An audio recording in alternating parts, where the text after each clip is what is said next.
रामायण की दिव्य कथा। अयोध्या के भव्य राजमहल में एक स्वर्ण आभा से चमकता बालक जैसे ही जन्मा, पूरे नगर में दिव्यता की गूंज फैल गई। राजा दशरथ और रानी कौशल्या अपने नवजात राम को देखकर चकित रह गए।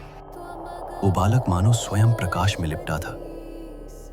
ऋषि मुनि और दरबार के जन प्राचीन मंत्रों का उच्चारण कर रहे थे, मानो आशा ने फिर से जन्म लिया हो।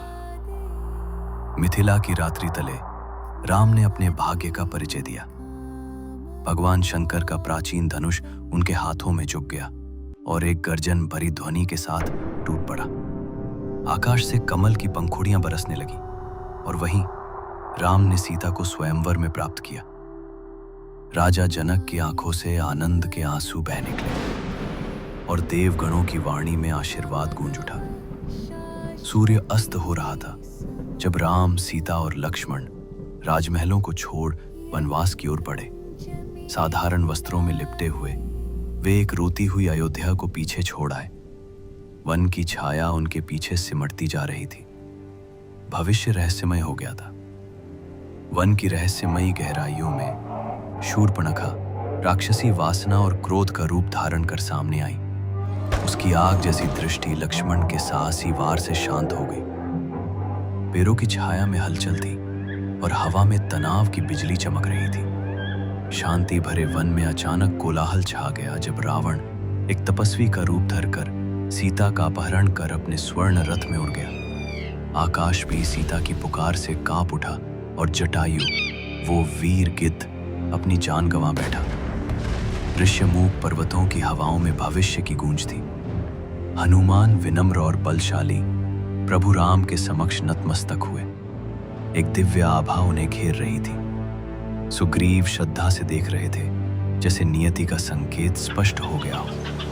समुद्र तट पर राम नाम से लिखे हुए पत्थर लहरों पर तैरने लगे।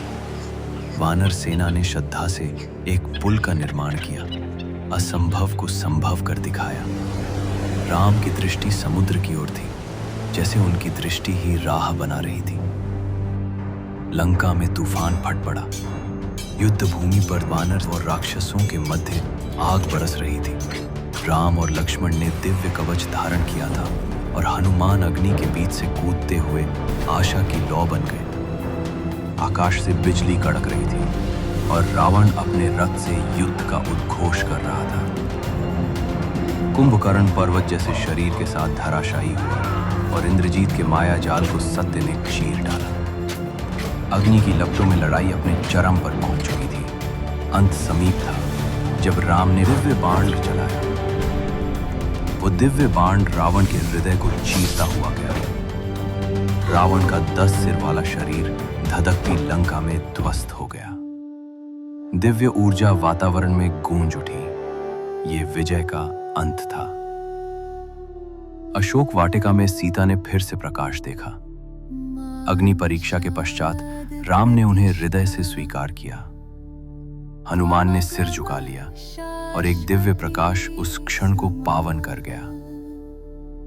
पुष्पक विमान में सवार होकर राम, सीता और लक्ष्मण अयोध्या लौटे। नीचे नगर दीपों की रोशनी में झिलमिला रहा था। अयोध्या ने अपने राजा का स्वागत किया और दीपावली की गूंज युगों तक सुनाई दी। समय के उस पार राम का यश अमर हो गया। सीता और लक्ष्मण उनके साथ खड़े थे और हनुमान प्रार्थना में नतमस्तक थे।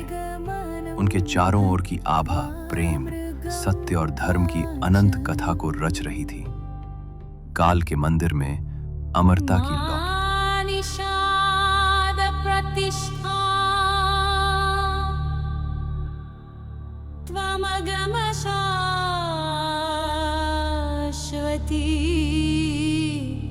समा यत्क्रोल च मिथुनादे कमवधि कामोहितम्